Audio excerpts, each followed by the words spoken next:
Саламатсыздар ма балалар? Бүгін біз 6-шы сыныптың 1-7 сабағы проценттерге берілген есептерді пропорцияның көмегімен шығаратын боламыз. 146 есептен бастаймыз. А тобының есебі. Бірінші 8 метр 10 метрдің 19 килограмм 100 килограммның неше проценті дейді.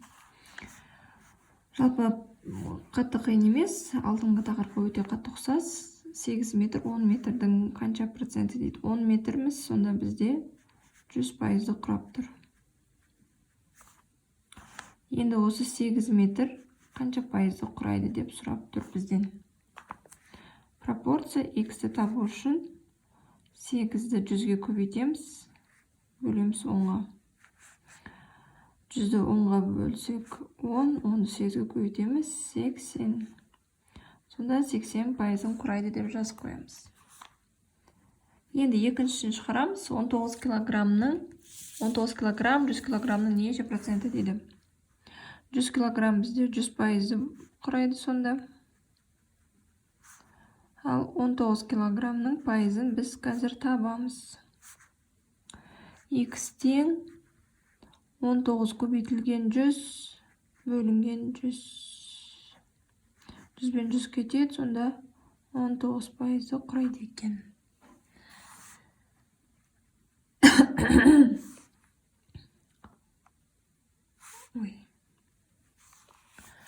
Келесі 147-ші есеп. Қарбыз массасының 98% су, 5 килограмм қарбызда қанша су бар дейді. 5 килограмм бізде сонда 100%-ды құрайды. Енді 98% су қанша килограммды құрайды деп тұр бізде. Сонда x тең 5-ті 98-ге көбейтеміз, 100-ге бөлеміз. Есептеп көрейін.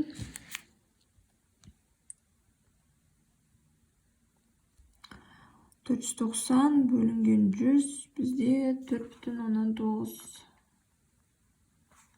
4,9 килограммды құрайды екен.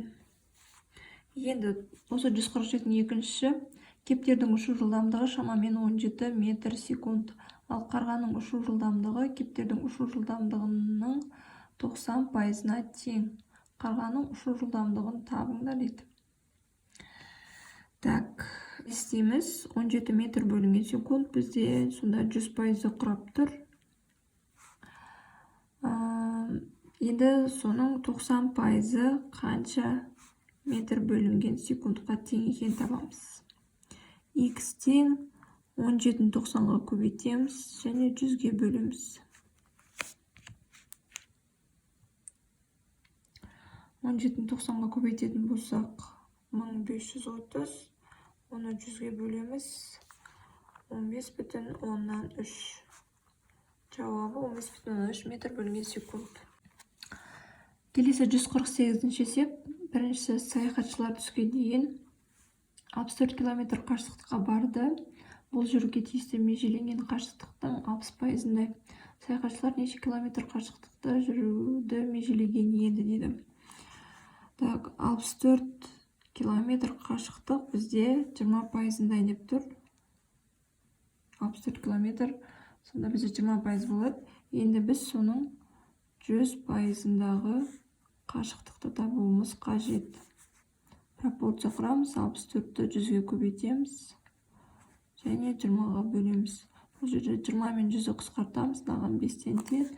Сонда 64-ті 5-ге көбейтетін болсақ 320 болады. Сонда саяхатшылар 320 километр қашықтықты жүруді межелеген. Енді екіншісі. Бір аптада балықшылар 160,5 центнер балық аулады. Бұл олардың бір айда аулауға тиісті балық массасының 30%-дай. Балықшылар бір айда неше центнер балық аулауға тиіс дейді. 160,5 центнер өзі есеп айтып тұр, 30%-дай дейді. Енді біз соның 100%-ын табуымыз қажет. X тең 160,5-ті 100-ге көбейтеміз және 30-ға бөлеміз. Так, есептейтін болсақ, бізде 535 шығады. Сонда бір айда балықшылар 535 центнер балық ауламақшы болған. Енді үшіншісі. Қиярды тұздау үшін 250 грамм тұз салынды. Бұл барлық тұздалған қияр массасының 8%-дай. Барлық тұздалған қияр массасы неше килограмм және грамм дейді. 250 грамм бізде 8% болып тұрса, 100%-ын табуымыз қажет.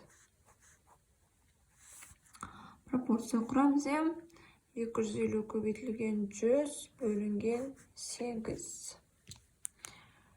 Так, 250-ді 100-ге көбейтсеміз, 25 мың, оны 8-ге бөлеміз, 3125 грамм.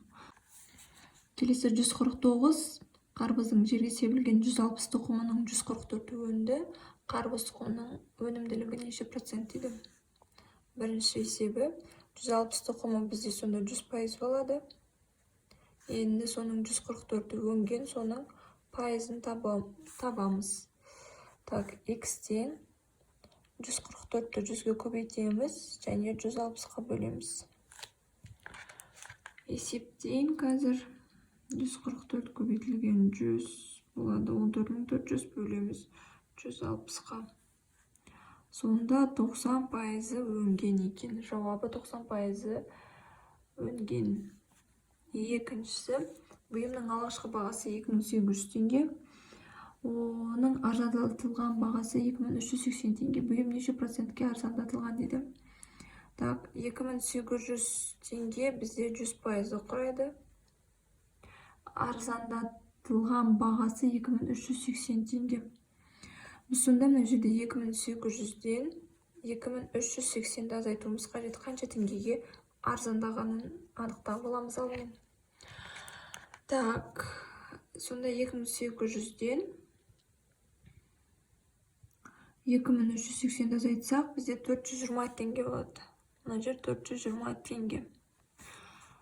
Пропорция құрамыз, сонда 420-ны 100-ге көбейтеміз, және 2800-ге бөлеміз.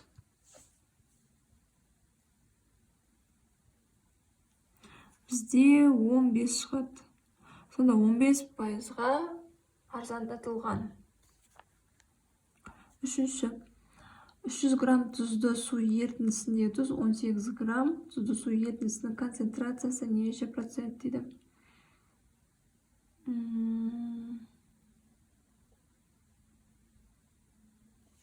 Так, 300 грамм бізде 100%-ді құрайды. Соның ішінде 18 грамм тұз неше пайызды деп сұрап тұр ғой бізде. Сонда x-тен 18-ді 100-ге көбейтеміз, және 300-ге бөлеміз. Бұл жерде 100 бен 300 қысқартамыз, 18-ді 3-ге бөлеміз, 6. Сонда 6%-ын құрайды деп жазамыз. Келесі тобының есептеріне көшеміз. 150-ші есеп. Автобус бірінші сағатта баруға тиісті қашықтықтың 32%-ын жүргенде, әлі де жүрілмеген 127,5 км жол қалды. Автобуспен баруға тиісті қашықтық неше километр дейді. Бұл жерде бұны былай түсіндіріп өтейін. Жалпы бір жол болады. Автобус жүру қажет. Ол әлі белгісіз қанша километр екені. Бірінші сағатта 32%-ын жүреді. Өзі жалпы 100% болсын, жүрілген жолы 32%.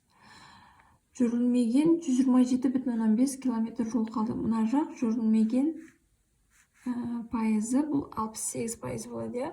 Сол 68% бізде 127,5 км жол. Жүрілмеген жол. Енді бізге есеп сұрап тұр, автобуспен баруға тиісті қашықтық неше километр дейді. Жалпысын тап деп тұр, және алдымен мына жердегі жүрілген километрді табып алуымыз қажет алдымен. Так, оны былай істейміз. 127,5 километрді 68% дейміз. Соның 32%-ын табуымыз қажет. X-тен 127,5 көбейтілген 32 бөлінген 68.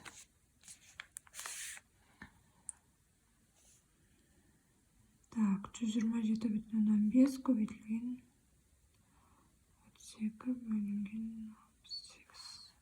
Бізде 60 шығады, бұл 60 километр. Сонда 60 километр жол жүреді. Мына жер 60 болса, енді жалпысын табу үшін жүрілген және жүрілмеген жолды қосамыз. 60 километрге 127,5-ті қосамыз. Бізде 187,5 километр шығады. Сонда жауабы осы. Так, екіншісін шығарайық енді. Дәптерде 24 бет бар. Мадина дәптер беттерінің 25%-на жазулар жазды. Дәптердің жазылмаған неше бет бар? Жалпы 24 бет бар.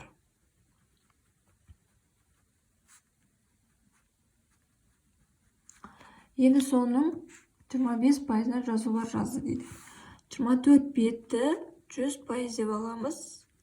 Соның 25%-на жазылған. Ол қанша бет екен алдымен анықтап аламыз. Ол үшін 24-ті 25-ке көбейтеміз және 100-ге бөлеміз. Так, нәтижеде 25 пен 24, 25 пен 100-ді қысқартамыз 4, 24 4-ке бөлеміз 6. Сонда 6 бет жазылған. Енді бізге жазылмаған табу үшін 24-тен 6-ны азайтамыз, 18 бет қылады. 18 бет жазылмаған бет болады.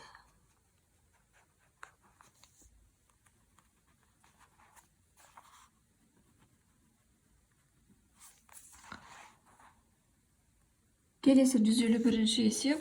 Концентрациясы 8% болатын ас содасының судағы 450 грамм ерітіндісі даярланған. Оған 10 грамм ас содасын қосқанда ерітіндінің концентрациясы неше процент болады дейді. Так, алдымен біз 450 граммның 8%-ын анықтап алайық. Ол үшін 450 граммды 8%-ға көбейтеміз. Так, 8-ге көбейтіп 100-ге бөлеміз.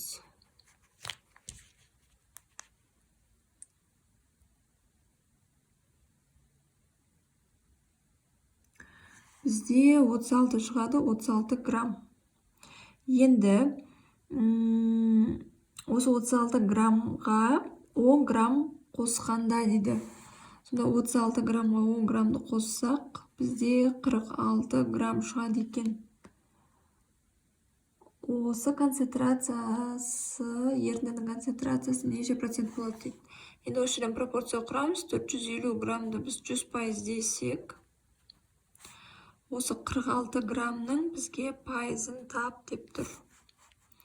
Енді x-тен 46 көбейтілген 100 бөлінген 450 дейміз.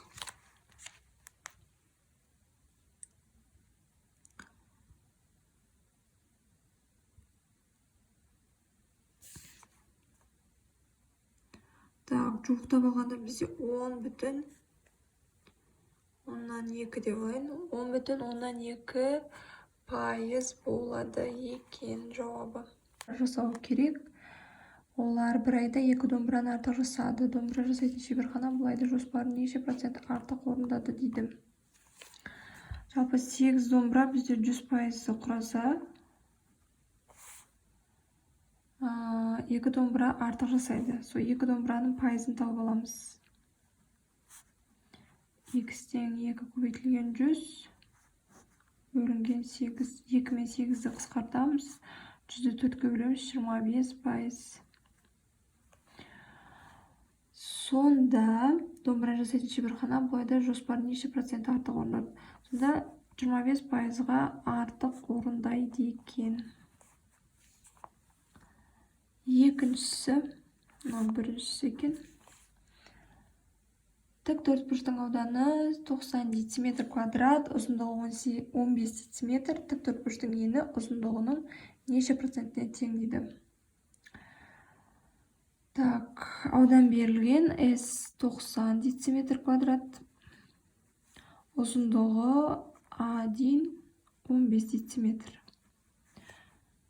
тіктөртпуштың ені ұзындығының неше процентіне тең дейді. Бізге енінің процентін тап деп тұр. Бізде ен жоқ. Ал ол енді ауданның формуласына табамыз. S тең АБ деген осы жерден бұны табатын болсақ, S-ті А-ға бөлеміз. S дегеніміз бізде 90, А деген 15, 90-ды 15-ке бөлсек 6 дециметр шығады. Сонда ені бізде 6 дециметрге тең. Бізге есеп сұрап тұр енді.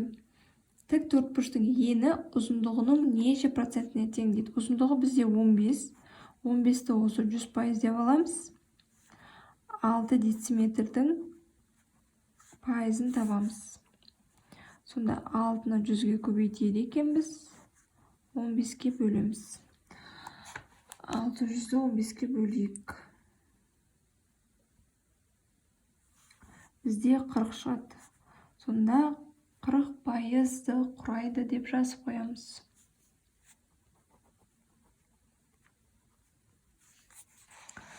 Келесі С тобының есебі 153-ші есеп. Квадраттың қабырғасының ұзындығын 10% арттырғанда, оның ауданы неше процентке артады дейді. Квадраттың ауданының формуласы S тең А квадрат.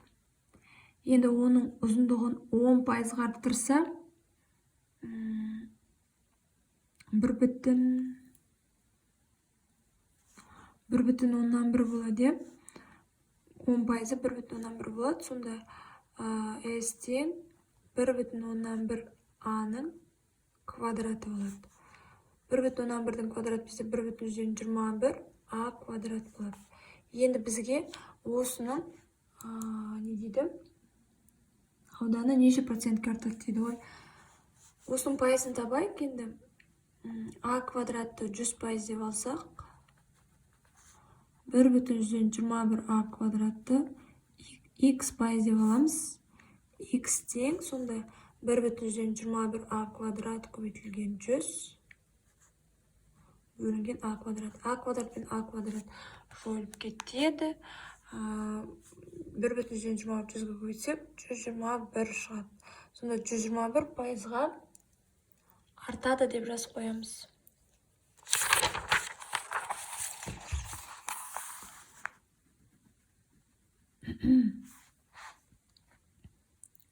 Келесі 154-ші есеп. Екі ерітіндіден қоспа ерітінді дайындалды.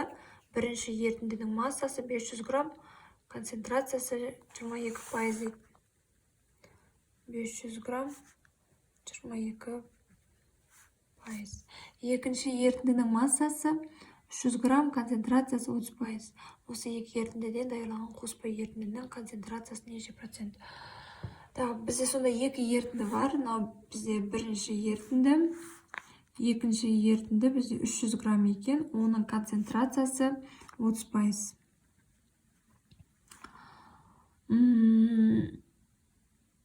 Ал мен жеке-жеке осы ерітіндінің пайыздарын тауып алайық, граммдарын.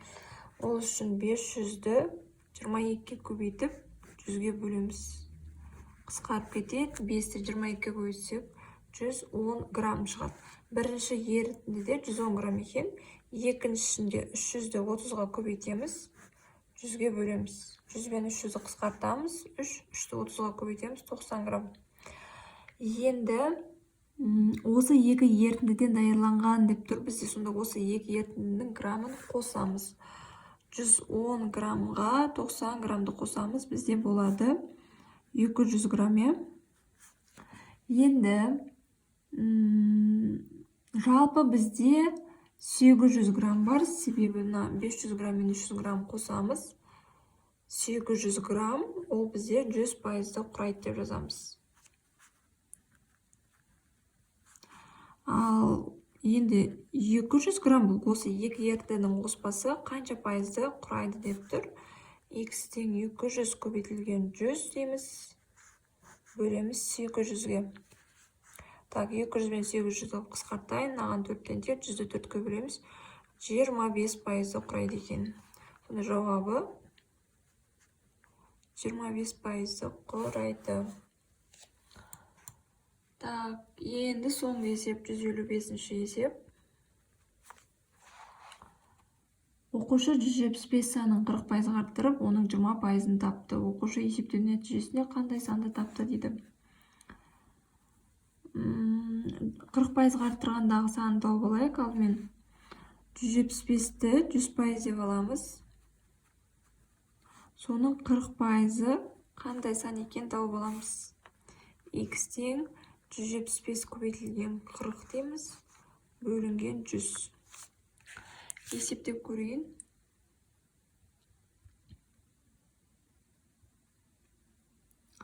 Бізде 70 шығады екен. Сонда 70-ке артып тұр, 175-ті 70-ке қосамыз. Бізде 245 болады.